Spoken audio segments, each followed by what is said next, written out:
So good evening everybody, and thank you very much for coming to Kynren. Welcome to the Mayor's Meet here in Bishop Auckland. First of all, thank you very much for Jonathan Ruffaro and all of his team at Kynren for hosting us, and a particular thank you for hosting us in this amazing venue, which is going to become even better in the next coming months. So this event is part of the Mayor's Meet programme. We have been to several different venues across the North East, where Mayor Kym McGuinness goes out and about the region. He is directly from local people like yourselves about the issues that matter to you. This is not a consultation event, and it's an important opportunity for you to raise questions, your concerns and your lived experiences, and to ask questions directly. As we say, they are lived experiences, so please do have respect when people have questions. Tonight's discussion is focused specifically around transport issues affecting southwest Durham and Bishop Auckland area, and we are really, really grateful to everyone who has come along to take part in this event. Bit of housekeeping first of all before we kick off with the event. If there is a fire, there is not a fire practice planned, but if there is a fire during the evening, the fire exits are on the left in the middle of the glass doors, on the right through the doors that you came in, and then we assemble out on the grounds between here and the showground. So hopefully that won't happen, but if that does, just follow one of the members of staff outside of the doors. We've laid on transport for you to get here, so thank you very much for putting that on, and thank you also for taking the opportunity to use that public transport. There is a bus back, and we will give you a little nudge at the end of the session to make sure that you get onto your buses to get back to wherever you've come from. The event is being filmed, and there is a designating seating area around the back left corner, am I right? So if you don't want to be filmed, please do move to that point at any time within the session and you won't be filmed. We'll be using roving mics for the questions, so when you have a question you will be invited to pose your question, but please do wait until we get to you with the microphone so that everybody can hear you. And obviously the session's being recorded, so we need the microphone to be able to pick up your questions correctly. So just a very quick introduction to who I am, because you're probably wondering. We obviously know this is Kym on my left hand side. I'm Felicity McNicky, and I'm the officer for the Bishop Line Community Rail Partnership. We are the integral link between the community and the rail services that run along the Bishop Line, which is operated by Northern. We deliver projects which reduce social isolation and increase community participation, and we hope to be able to engage as many people as we can to use the railways. So thank you very much for having me here as you compare. Well, thank you, Felicity, for doing it. Can we have a round of applause? Because it's not an easy job to come and compare something like this. And it's a really big audience, so thank you very much. No problem. So before we open up the discussions, we have obviously got some preset questions from you, but I'm just going to open up the floor. Welcome Kym McGuinness to the room, and also just to ask you to set the scene firstly on what's your vision for transport for the North East, and what does it mean to rural towns like Bishop Auckland and the surrounding areas in southwest Durham, and what is your direction of travel on improving buses, connectivity and accessibility for the area? Well, do you know, I think that when I set out to be mayor, I said we need the public transport system to be safe, reliable and affordable, and I don't think anything's changed. I think that's exactly what we need, and we've made some really big progress in the almost 2 years since I've been mayor, but we've also got a long way to go. So we secured £1.8 billion of transport funding to the region, and we'll use that to extend the metro, to improve bus services, to improve roads and a whole range of other things across the whole of the region. And we're now starting to get our plans together, including a rail plan, which I know will benefit this part of the region. And we're undertaking the work to look at bringing our buses back under public control. I've made no secret of the fact that that's what I want. I think that's where they belong, under public control as a public bus service, and we've seen years of decline as they currently are. With capped fares, £2.50 for adults, regardless of where you go, £1 for young people, and as a direct result of that, we've now seen an increase of 9 million journeys last year. So we know that when it's affordable, people use the transport network. So for me, transport is about so much more than getting from A to B. It's about access to opportunity. without great public transport, we will not have the thriving economy we deserve. We will not be able to give young people their first step into the world of work. People will be cut off, socially isolated, and we just won't have the success we need. So the change for us is no longer thinking about transport as a mode from getting from A to B, but thinking about it as a route to opportunity. Thank you. That's great, thank you very much. We've got several questions that have been pre-submitted, and we're going to do our best to get through those within the hour, so we'll be finishing off at about 7 o'clock. I will invite you to ask your question, but before you ask your question, would you mind introducing yourself? That would be really helpful. So first of all, we've got question 1, which I think was put forward by Rob York. I'm not sure if it's Rob that's going to be asking the question, or is it going to be Steve Robson regarding Toft Hill? Okay, and whereabouts is Steve in the room?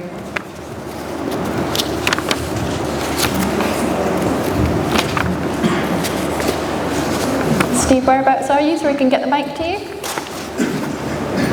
I don't think anyone in here is shy. Surely not. Surely not. I know Rob's not, so if Steve's not here, I'm sure he can do it.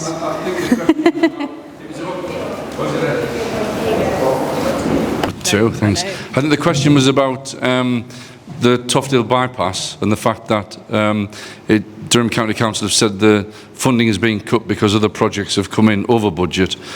So where does that leave the residents of Toft Hill and West Auckland with regards to no bypass? Yeah, I think it's a good question. So the funding hasn't been cut. What's happened is that there was funding allocated through Levelling Up, £12 million, but what has happened is inflation, so the cost of the scheme has trebled. That money is still set aside, so £8.9 million is still set aside, and Durham County Council have cancelled that scheme as a result of the cost gap. And they will retain that money for future use, along with a further $750,000, which was allocated for works to improve safety around Toft Hill. So that scheme remains in the pipeline for 2032, which is obviously the long game, and the County Council still have the money that they were allocated, but as it currently stands, they've chosen not to proceed with that because of the kind of increased cost, as far as I'm aware. Thank you. Okay, thank you. We've got 2 questions which they're linked together to do with buses, but I'll introduce each question separately, and then we'll decide whether to answer under the same answer. So first of all, we've got Shirley Quinn from Shildon, and then we'll hear from Susan Luckhurst also from Shildon. Thank you, Susan. Shirley, there's a mic coming for you now. Oh, that's better than that's gone, that noise. Hello, thank you, Kim, for coming back to our area. You're greatly welcome, and it's lovely to see you again. My question is, there's a large area of Shildon that has 2 banks, with several bungalows with older people living on that area. There's no bus service at all, and this was an area that was always serviced by the main bus route. Can this be considered as part of a service again? And just also to highlight, there's 2 primary schools on that bus route as well. So the whole of that area is really disadvantaged. Thank you. Thank you. We'll take Susan's question as well, if that's okay, and then the answer may be related. Hello, yes. My question was, could a smaller shuttle bus service, such as similar to the Teesflex, be one of a viable option? They could be more localised and tailored to each town for times, connections and more isolated sections of the community, elderly and accessible requirements included.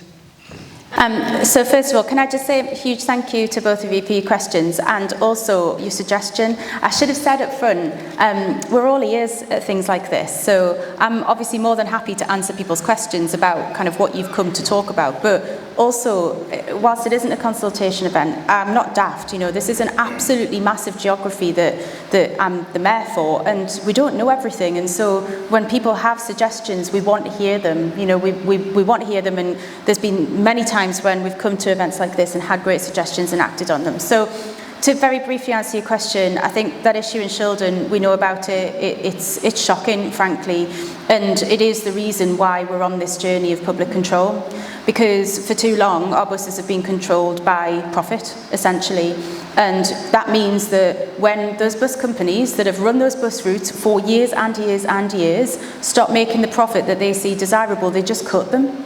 And then if there isn't the public money to step in the space, whether it be from us or from the council, they just go. And that's what's happened. And in this region, we've seen huge cuts in our buses since 2010 under a privately controlled system, which is why we're doing this. So the process takes too long. Don't get me wrong, I'm frustrated by how long it takes, but I started it the first day I was elected. And we're at the point now where over this summer, we're going to go to public consultation. So that will mean you will see, I hope, bombarded everywhere. The same sort of place you saw this advertised everywhere online. People will be phoning people, coming round in person to do a consultation on what people want to see from their buses. And restoring routes like that are vital links between schools and communities that are otherwise cut off are top of the list when it comes to how we're going to run a publicly controlled bus network should we get to the point where we're able to make that choice. So that's where we are with that now. In terms of, you know, being able to subsidise it now, we have been allocated a really significant amount of cash, more than we've ever had before, but we have made choices to do things like limit the cost of bus travel for people. So that £2.50 for a single fare and £1 for young people is an absolute lifeline for communities, but it is really expensive, because the only way we're able to do that at the moment is to pay those private bus operators the money on top of the subsidies they get for running the routes that they would have cut. And so it's really, really difficult. So it's something that we know is an issue, and we'll keep working with the council who ultimately control the subsidy into the cut areas. But you know, we know that when we get control of our buses, these routes have to be a priority. I think your suggestion is something that's the sort of thing we want to hear through the consultation that we're starting to undertake over the summer. You know, those suggestions about what you think will work in your village, in your area, in your town. And so that much more community orientated transport, I think, has a real home in a publicly controlled network in a way that it's more difficult to in the system that we've got now. So I'm not dodging your question. I think there's every chance it would work, but where we are now, it's not something we can do tomorrow. However, it is something that we need to take into consideration when we're looking at kind of that widening of a publicly controlled network. So thank you. Thank you. We've got another bus question relating to... I feel like we're going to talk a lot about buses. It's very possible. So we've got Thomas from Bishop Auckland. Thomas Redmond, are you in the room, Thomas?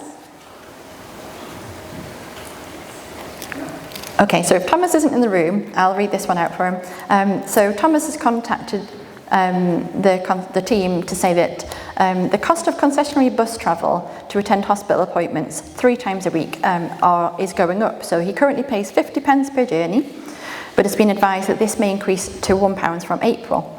He's indicated that this increase would make it difficult for him to continue attending essential medical appointments.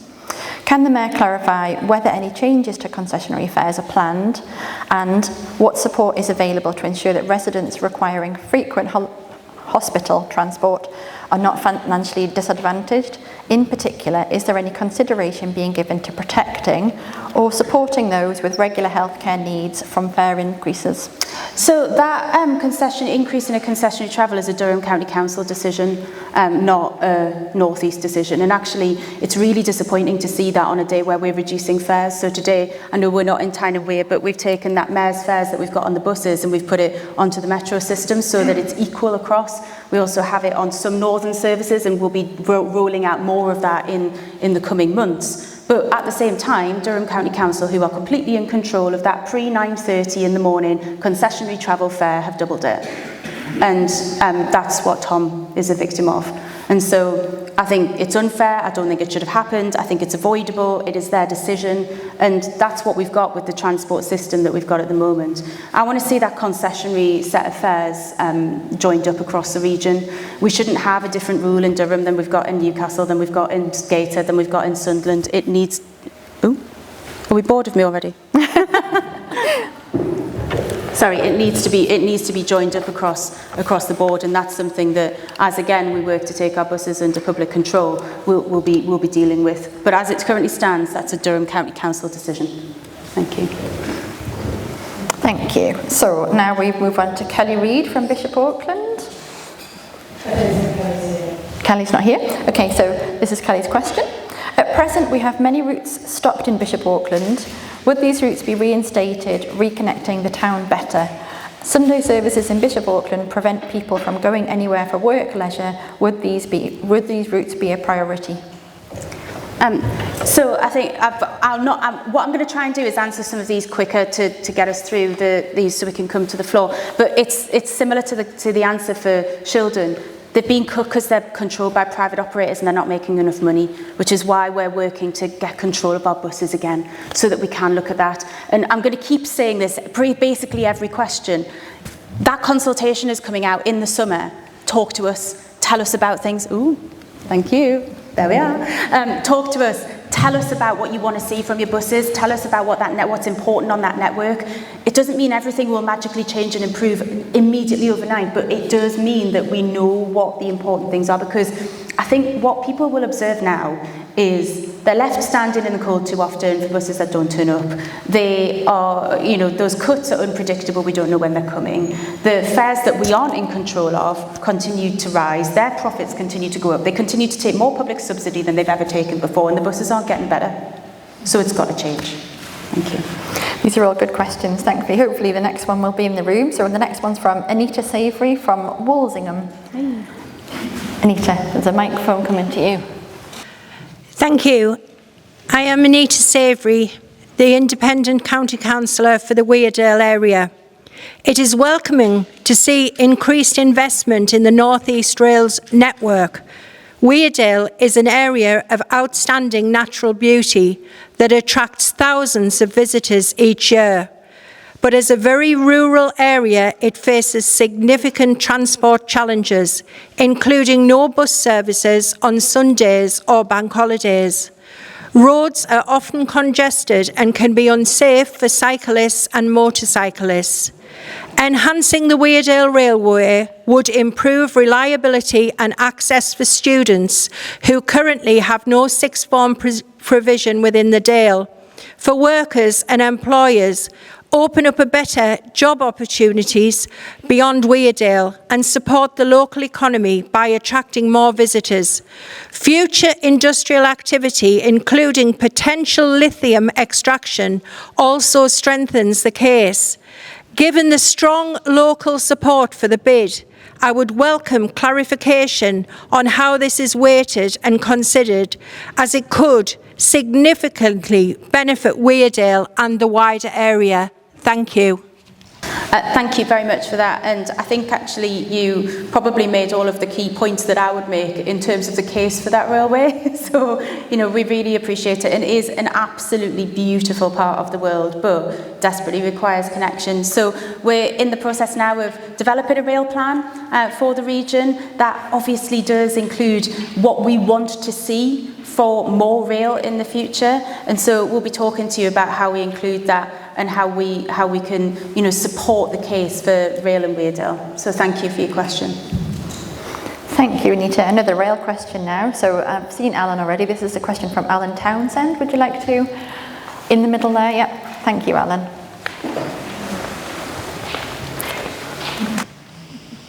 I can hold one for you.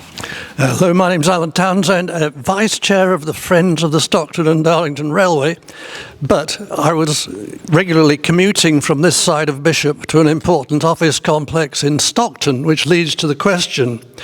The present rail service from Bishop Auckland, that's all trains, continue all the way to Stockton, Middlesbrough and Saltburn in the Tees Valley. There's a threat now from a new platform opening for the other part of the line from Darlington to be cut off from this. Would you join the Tees Valley Mayor in fighting a threat to cut it into at Darlington, the first time in a long while? Sorry, can you just clarify that again for me? Sorry, can you ask that again for me, please? The present service has a train every hour to Saltburn through Darlington. There's also a shuttle service between Darlington and Saltburn. There's a new platform to facilitate the other service. There are widespread fears that there'll be a sudden closure of the through service and we'll all have to change at Darlington. Is that clearer? Yes. I don't think that should happen, and I'm more than happy to help where I can. Absolutely, yeah. Thank you. Thank you. Great, thank you from me as well, because that's our rail service, so that's very greatly appreciated. The next question, thank you, is from Ros Evans in Barnard Castle, from Barnard Castle. Hopefully Ros isn't in Barnard Castle.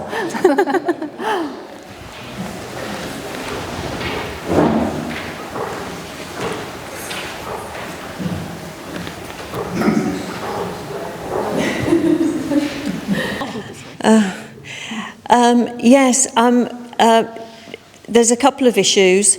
The first one is HGVs coming through Barnard Castle and the need for a relief road and possibly a new river crossing.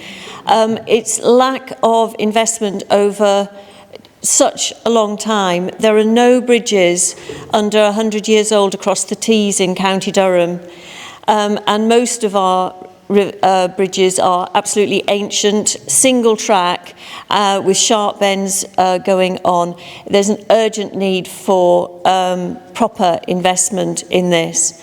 And in terms of sort of strategic links as well, there's lack of a bus from Barnard Castle to our county town of Durham City, and there's also a lack of buses from Barnard Castle and obviously Teesdale as well to the mainline station in Darlington.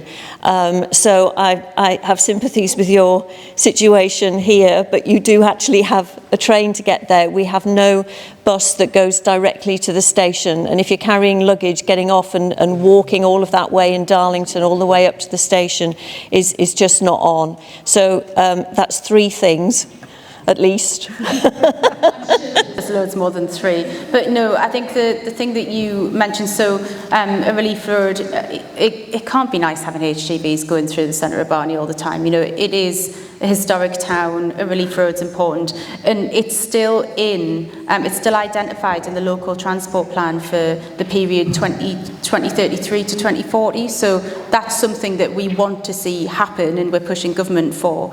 And I'm encouraged actually because we've just had funding announcement for the roads period before that, and we've been quite successful in the region, and so we'll keep making the case for Barney and for having that relief road built to relieve some of that pressure. On the buses, again, you know, this is the sort of thing that I want you to tell us during that consultation. We can't magically do that now because, as I said, it's the bus companies. What we can do is, and what we will do is after this, everyone who's asked a question about buses and has made the case that their area is just cut off, we will absolutely be taking those to the bus companies. I meet them tomorrow and we'll be holding them to account and saying, why are you cutting these vital services? People are literally turning up to public meetings because it is that bad. And we'll be making that clear to them. But the key for us is getting control of them and running them ourselves. And that's what I'm trying to do. And so when we open that consultation period, it's exactly those situations, you know, that are just not acceptable in a place, because it's not even a small place. You know, it is a big town. We should not be cut off in that way. So that's the sort of thing, those are the experiences that we want to hear so that we can get the network right from the start. Thank you. Thank you. So next we'll move on to Christine Hartis from Mickleton.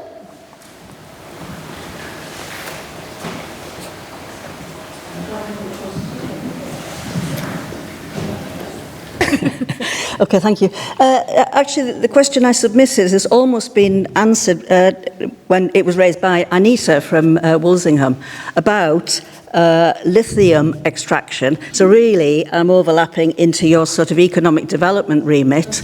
And what we wanted to ask you is, how about lobbying for the lithium from here and the massive amounts that are being extracted in Cornwall? How about lobbying for them to be processed on Teesside?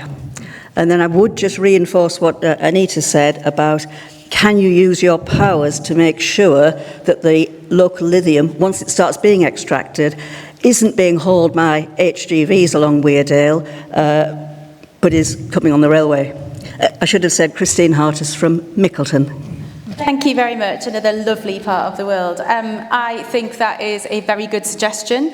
I am very supportive of the idea, and it's something that I'm quite sure the Tees Valley Mayor would be delighted for me to get behind, for it to be processed on Teesside. So thank you for your suggestion. We will take it away. And it is unfortunate, it's not in my power to control how it's transported, but I do think, like you say, requiring these businesses, particularly ones that will be looking to be using clean power, to build and create clean power, to use cleaner methods of transport, it shouldn't be a big ask, and I think it's an absolutely fair reflection and question, so thank you. Great, thank you very much. We've got the next question from Will Barker from Bishop Auckland. Is Will in the room? Great, he's in the middle there.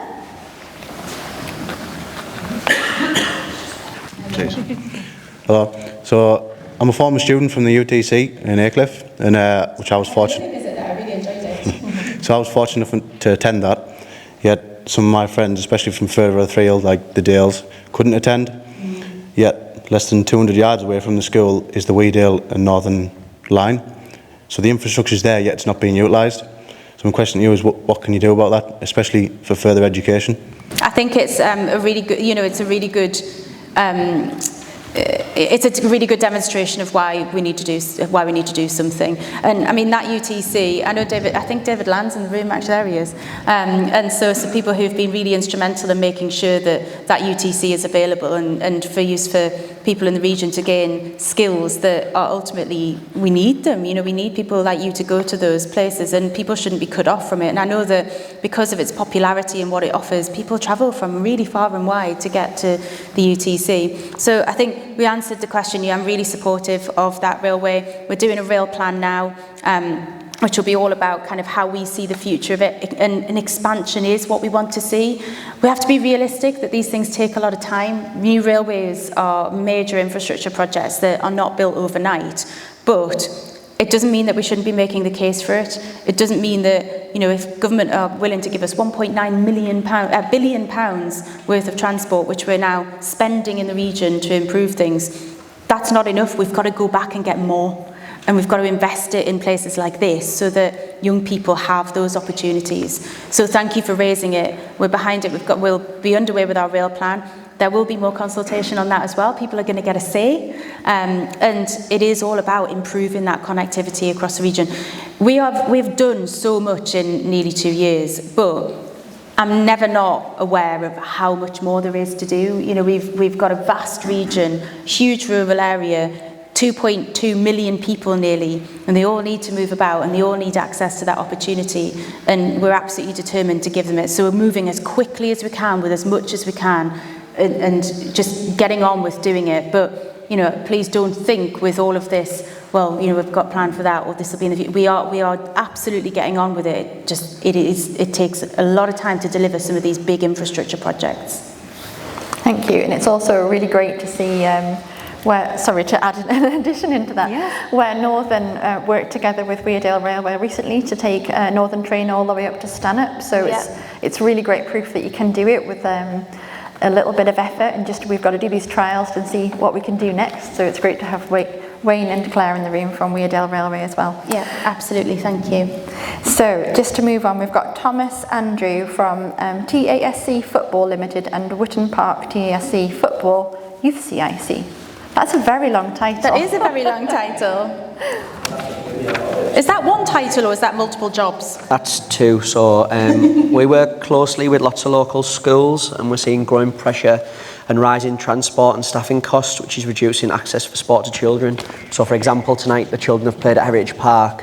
Parents are having to pick the kids up from school early to get there in time because the schools can't afford to put transport on for them. Would you consider working with local providers and schools to develop subsidised transport or community-based delivery models that keep sport accessible for all? Thank you very much. I think that it's something that's concerning all of us, the rising cost of fuel and transport, and the inability of, schools and the public sector and people who once put those vital services on to support young people to get to activity. And what frustrates me is when it's there, and you're doing it and you're doing the thing that gives the kids what they need for their future, and to kind of get there. So I think we'll take that away. We'll pick up with you after the event, find out a bit more about the specific issue and have a conversation with you about what can be done, perhaps with us, perhaps with Durham County Council, or both. Thank you. Thank you. This is actually possibly linked as well. So Chris Parker from Durham wants to talk about catchment areas and transport to schools across the area.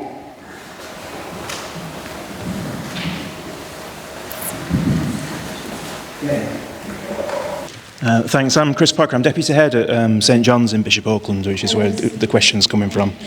So it's really about the large catchment areas that faith schools have in County Durham, and the excessive costs, transport costs that come along with that, which are being paid by parents and schools. I mean, for context, our contracts cost about £400,000 a year, of which we're subsidising about half of that. Parents are paying the rest. So we've got parents paying up to £650 a year for transport. We try to utilise local transport to the best of our ability, but we're just not on enough bus routes to be able to serve all the different corners of southwest Durham. So just wonder if there's any help you could give us with that? Yeah, so I think, and Tobin, who's our head of transport, is in the room, director of transport, is in the room. And Tobin, I believe school transport like that is devolved to councils. Yeah, so that is a power that currently sits with the local authority. So the way we work here in County Durham is we give them a chunk of money for their transport and they then allocate that and spend it. And so that school transport is an issue for and with Durham County Council.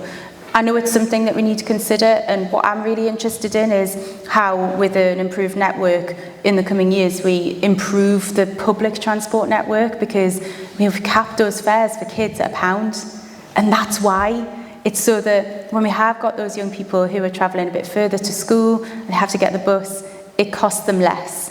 And so I'd really like to see kind of that school bus transport network sorted out with the council, absolutely, and we'll do what we can with the public transport network. But we can maybe pick up and have a chat about this specific issue with your school, and make that link with the local authority to sort of highlight the issue, because I think they sometimes get out of control quicker than we think. Thank you. Thank you very much. And we'll move on to Lee. I'm not sure if I'm pronouncing this correctly, but Lee Baum from Concert. Is that right? Yeah, it's good enough. Thanks. Yeah, of course. Just for the film. No, you're right. So I'm from Skilled Innovation, so our company focuses on alternate provision for 14 to 16 and also 16 to 24 need prevention programs. So my question's a bit of a two-parter. With economic activity remaining a significant challenge in the county, what specific transport infrastructure improvements are being planned to support access to employment and training? And as the second part of this, which hopefully leads on, is how will you or the combined authority ensure that individuals who are economically inactive or need both aware of and able to benefit from these changes? Yeah, thank you. It's a really, really good question, and I think supporting people to get back into work or training, it's a real demonstration again of what I was saying at the start, which is that transport enables so much stuff, doesn't it? It's so easy to think about it as kind of routes and fares, when actually it's opening up opportunity. And we as a region have really gone for trying to tackle that and underemployment issue, supporting people with health-based issues back into work, supporting people to upskill. So we've invested significant amounts, over 100 million, into skills programs. We've got a £50 million Trailblazer, which is all about supporting people with health and health needs back into work. And through that, there is support for transport to get to those opportunities. Now, whether or not we do a good enough job at communicating that, I think is a really good question. And by the fact that you've asked the question, it tells me that we're probably not. And so I'm going to take that away and say, look, it's there. So on those Trailblazer programs, there is assistance available for transport. We obviously need to do a better job at communicating it. Thank you. Thank you. So the next question is from George Thirlaway from Bishop Auckland. Is George in the room? Okay, so I'm not... All of these people watch the video afterwards. I know, I hope so. And I hope I ask this question correctly, because I'm not 100% sure if this is related to bus or train, but the question is, do we have community representation on timetable setting committees? So whether it's bus or train, I'm not sure if you could answer both ways. So we do have... I don't really know what the question is really, but we do have community representatives support us with decisions on things like fares and all of that kind of thing, but we don't set any of the timetables at the moment, apart from on the metro, which is not in Tyne and Wear, and we're not in Tyne and Wear, so I don't think that that's what he's asking for. Okay. If George does watch this video backwards, the Community Rail Partnership would very much welcome more community involvement. Yes. So anybody who wants to feed in your views about timetable changes, there's some of our information at the back on the way out. If you want to take a booklet, please get in touch. We'd love to have more community representatives on the partnership. I think if we're going to have a little rant, which I'm prone to because this is what I do for a job, I think I'd be surprised if any of those private bus operators are consulting the community on those bus timetable changes. And in fact, I think they barely consult us sometimes. And then, second of all, again, with kind of mainline rail services, you know what it's like. No is the answer. They don't get that consultation, and that's really frustrating for us. And I'm hoping with more public control of the rails through GBR, we'll see that. And we'll definitely be getting more say over it in the region in future. Great stuff, thank you. Wow, I think we've got to the end of our questions. Well Usually done. I talk far too much to get to the end of the questions. So we're going to open up to the floor now. Does anybody have any questions they'd like to pose to Kim? Great. Would you like to introduce yourself before you ask your question? I know you put your hand up first, so we'll come to the front. She's on her way.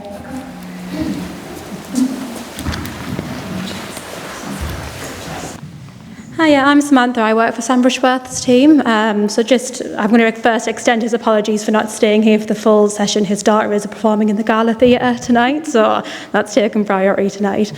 I just wanted to kind of say that, from working and living, both Sam and I, in the constituency, we get thousands of emails on the transport, but mainly buses right now. So I just wanted to extend Sam's willingness to work together in a collaborative fashion to make that progress on buses, and we'll very much be there to push the consultation when it comes out. Thank you. And it was good to have Sam in the room this evening, but yeah, we'll absolutely be working together to make sure that as many people. So when that consultation, it's another good opportunity to plug the same thing again, and I'm going to unapologetically do it. When you see a thing about that consultation on buses this summer, share it. Tell your friends, tell your family, put it in your local Facebook group. Make sure that people who use the buses, might want to use the buses, who have chosen not to use the buses for a whole host of reasons, get their chance to have a say on this, because this is, we want this to be big. We want it to be real. It's a real consultation. This is not something we're going to put out there for a couple of weeks and then go, we consulted the public. This is a real thing. So please do share it. You obviously all care enough to come and have this conversation about transport. And so please, let's make it fly, because we had 6,500 responses to our local transport plan consultation. 16,000. But right, there's 2.2 million people live here, man. We can do better, I'm sure. Thank you. Sorry, there's a question at the front with the lady in the pink jacket. I got the 6 in there. Right. Thank you. Would you mind standing? Okay, thank you. Hello, I'm Anne Yule and I represent Whitney Weir WI. And we're quite voracious ladies. We have got an issue, we've had it for many years, over having no buses in our rural community. We thought, asked other people to raise this, never happened. So we've decided to take it on ourselves. So we've developed a strategy. I've worked with a local bus company, we've got a timetable, we've got it costed, we've been to councillors, MP, everybody we can name. We've got support from 4 other local areas who don't have any buses at all, and we have this route that would travel through. We've been to Durham County Council. Oh yes, fantastic, yes, very good. No money, sorry. You will have to go and find the money. So we then came to yourselves and you got a copy of the strategy, and last week we got notification back, go back to Durham County Council. Now, where do we get funding from? We've been told to go and fundraise. It says, try the National Lottery, right? No way. I mean, the community funds, you can get something for 5,000, you can get something for £1 million, or hopefully you can apply for it. But buses and transport don't come under their grants. Grant Finder, nothing in there either. So we're really stuck. Buses are a statutory responsibility. Right? We feel that we shouldn't be the ones trying to hunt out, trying to get the money. It should be somebody in local authority that does that. They've agreed to run it. They've agreed to run the contracting, to deal with it all. But we, as volunteers, have got to find the money. That is just not suitable at all. Can you advise us where we go from here? First of all, I agree with you. So I went in the last local election. I went door knocking in Whitnlowea and talked to people on the doorstep, and first of all, lots of people raised public transport with me. And then I walked down into your beautiful village centre, and you've got the church behind and the bus stop, and I took a picture of that bus stop and sent it to my team, and I said, I can't believe what I'm looking at. There is a bus stop with a sign on it, and it basically just says nothing. Like, there's nothing. And it sort of tells the tale of what privatised bus services look like. And it's not okay. And we're also working with a bus company. Yeah. They're the ones who are working with us. It's not as though we're doing this in isolation. No, completely. I don't guarantee they would get a contract, but they'd be willing to apply, but they're willing to help us. So it's not all negative with private bus companies. They do want to work with us, some of them anyway. No, and having them work with you with your money, with our money, is absolutely fine. But it's the fact that they won't run one commercially is obviously a decision that's been made. So as it currently stands, for bus services, we give money to Durham County Council, who then subsidise certain routes, and other routes get cut. So that's why you've had that back and forth. But I think specifically when there's a plan like that, and there's clearly a gap between us and the council, we'll take that away out of this room and have that conversation and try and help you to find a way forward. Because when you've done all of that work, particularly as a local community group, and the opportunity is available there, I think we at least do it a proper look. And it sounds like that hasn't happened. No, Thank you. Thank you very much. Thank you. There's a question at the back, thank you. You didn't see it there, did you? I can hold it if you want. Are you going to hold it? It's up to you. Yeah, you hold it for me. Good evening, Kim. My name's Derek Ward. I'm a local businessman in Bishop Auckland, and I'm also, for the last 10 years, as well as my family, have been volunteer for the Kynren organisation of this absolutely gorgeous site, and we absolutely love it to bits, so welcome you. As you know, this July we are opening up our day park at the Kynren site, which will be in July, so we'll be opening up the gateway to be built coming into the park, which was apparently estimated at the cost of 20.3 million.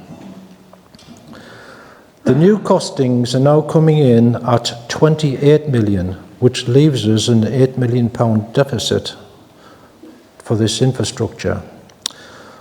So although this is fine for phase 1, which will start in July this year, but looking ahead to phase 2 and 3, which will be opening up in the next few years, which will cause a tremendous traffic jam and hold-ups within the town area for all these visitors coming in. We'd probably be expecting, by the time we get all this sort of up and running over the next few years, 1 million visitors a year visiting this area. So we're just wondering if you, as our North East Mayor, or the North East Combined Authorities, or even Durham County Council, could have a look at this issue, please. And it would be vitally important that we could get this sorted out, because we need to have a good experience for our visitors to come to this area, because we don't want them going away and giving us bad vibes of the transport to get into the area, or even going out of the area. Absolutely. So And thank you for your wonderful advert for the area and for Kynren. I'm hoping that with everybody, I'm assuming most of you will have been to the event here, but I'm hoping that having coming here for this evening and seeing this amazing place and hearing from volunteers as well as Jonathan, will encourage more of you to experience what's on your doorstep. Can I just clarify, sorry, that gap, that's for the road?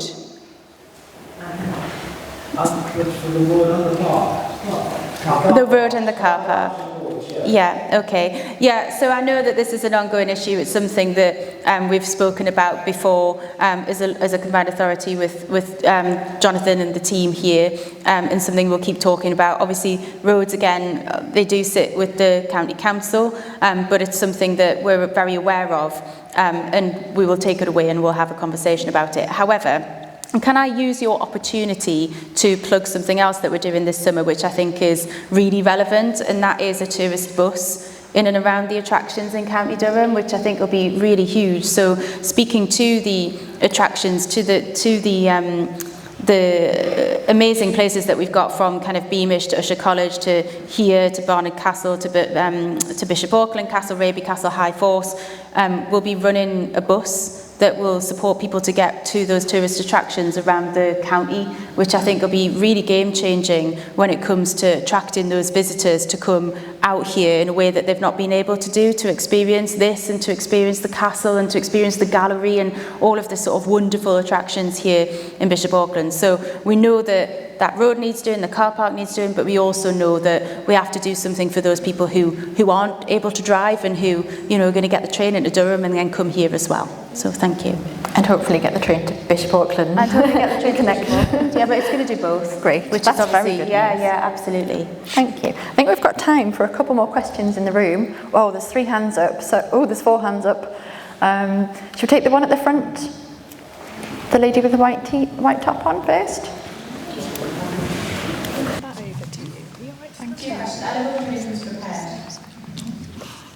Hello, thanks for listening to me again. So on a much smaller scale, I used to work for Weardale Community Transport, which is pretty much a vital lifeline to a lot of people and is probably underfunded. I don't know if there's anybody here tonight from there, but I also drive for Shildon Community Bus. So on sort of a community level for transport, with covering UTAS as well at the top of Teesdale, would there be any support in trying to keep these afloat? Because obviously with fuel prices, everything going up, I know that each different one struggle to try and keep the fares down for people, but also keeping the vehicles on the road, whether it be for school runs, for trips, whether it's for people to get to either hospital or doctor's appointments. In rural areas, those absolute vital lifelines, could they be incorporated in any kind of funding or subsidy?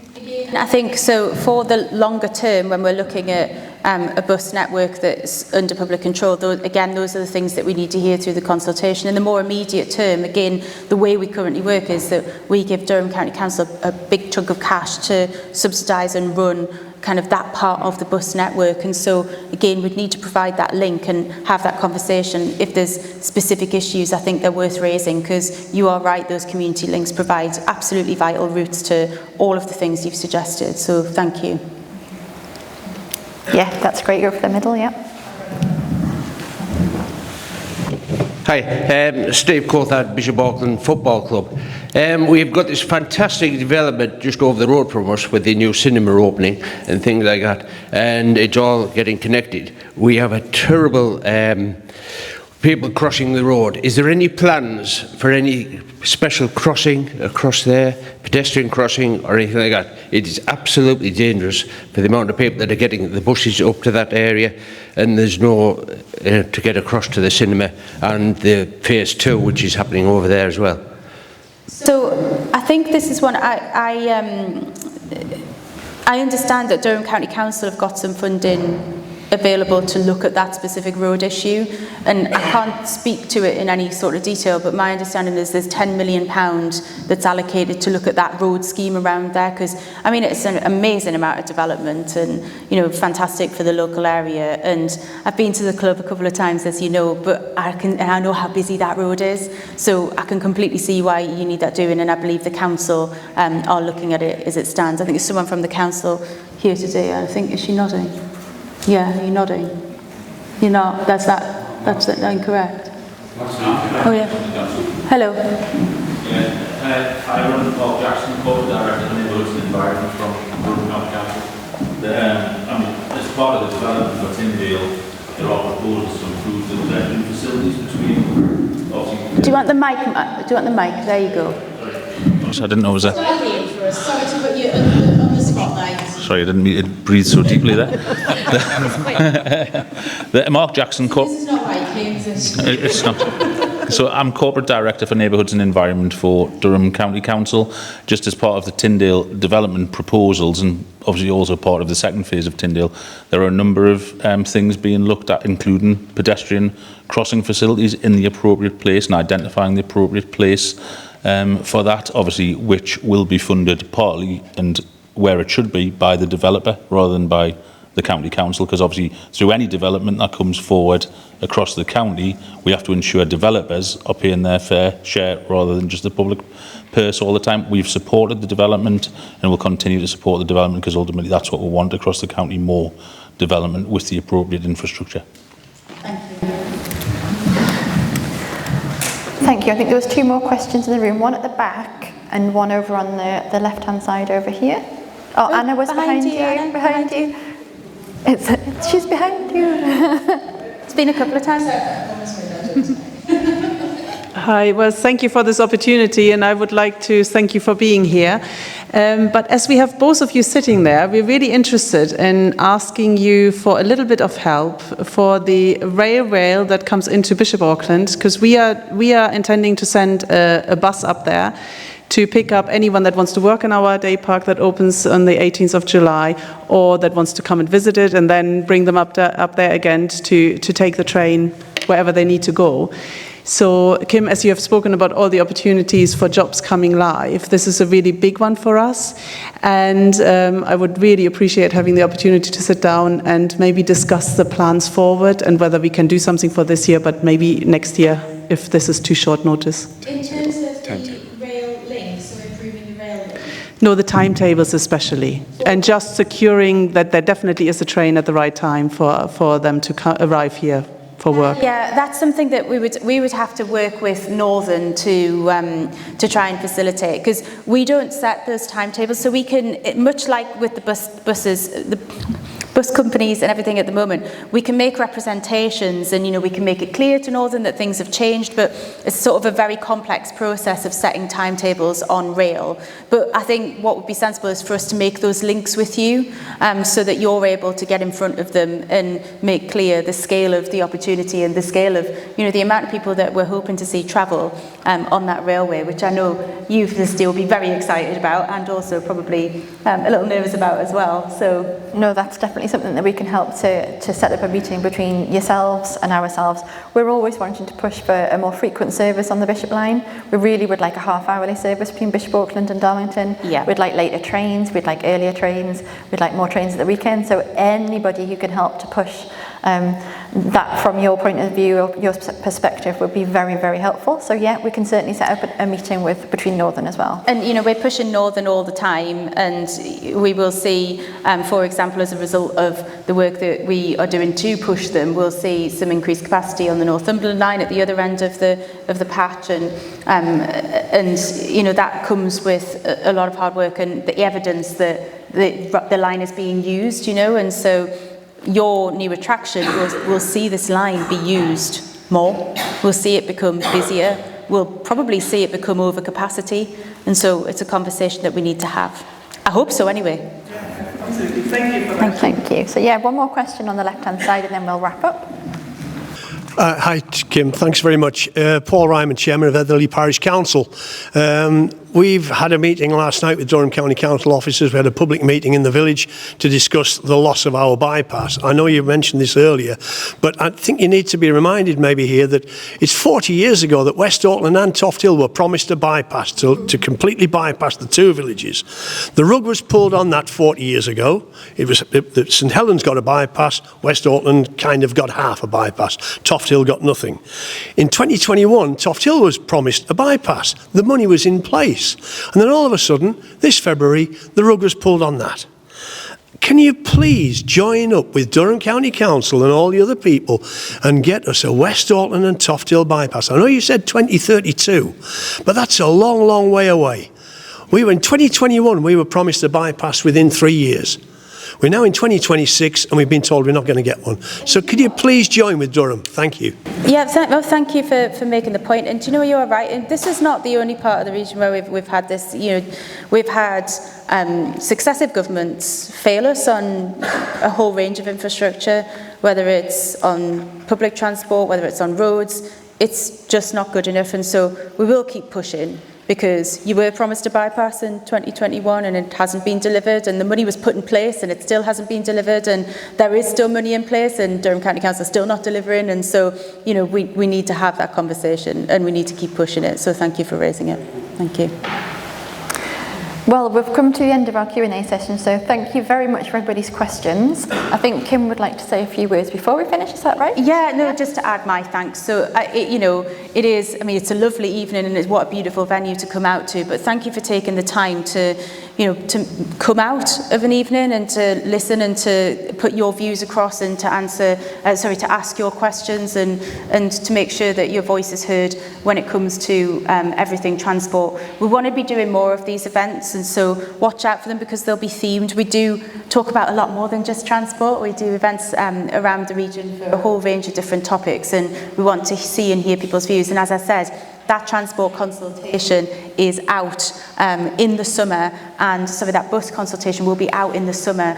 And, you know, my massive ask of you, the thing I'm leaving you with, whether you are, you know, a local business, whether you're just somebody from the community, whether you're somebody who uses social media, however you do it, please do get your friends, your family, your loved ones to take part in it, because it is going to be the biggest conversation about buses that we'll have had for a very, very long time. And this is our chance to transform things.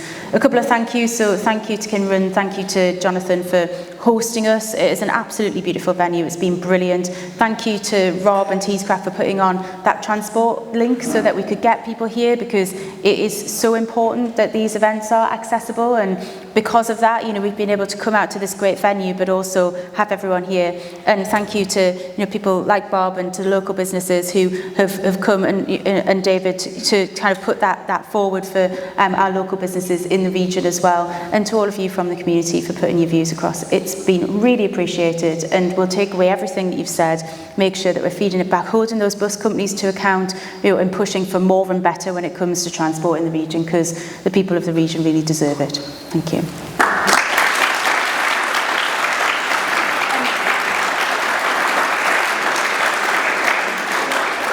And thank you once again to Felicity for hosting us and finishing us on time, which is remarkable. Thank you.